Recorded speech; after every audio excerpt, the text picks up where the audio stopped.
साल आ गइल बा, खुशियन के बहार छाइल बा। पुरान गम भुला के यारो आज दोस्ती रंग जमाइल बा।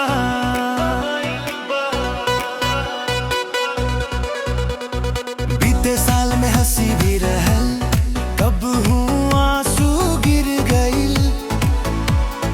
आज सब भूल भाल के यारो नया सपना दिल में भर गइल। गलती से सीख मिल गइल बा, अब आगे बढ़े के बारी।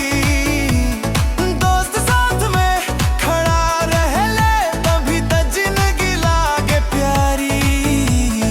हाथ में हाथ, कदम से कदम, अब डर के बात ना बा। संग संग चले दोस्त सब, तहर जीत आपने बा। फिर नया साल 2026 आ गइल बा, दोस्ती के रंग छा गइल बा। डीजे ना सही दिल नाचे, हर चेहरा मुस्का गइल बा।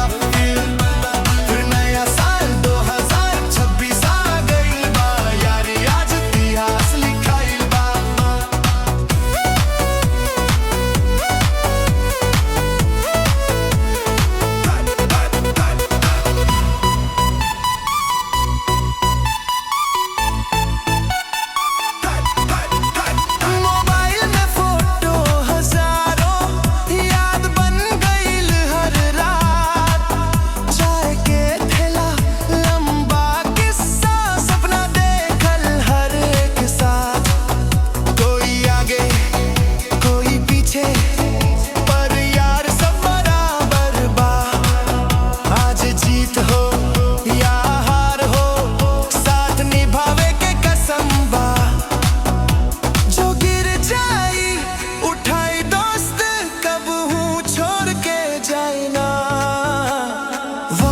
चाहे बदल जाई, पर यारी कम ना होई।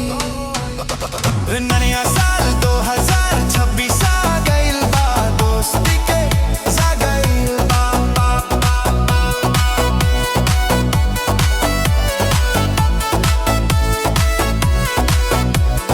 कसम नहीं बस वादा बा, यारी हमेशा निभाई। दुनिया चाहे कुछ भी बोले, दोस्ती दिल से बचाई।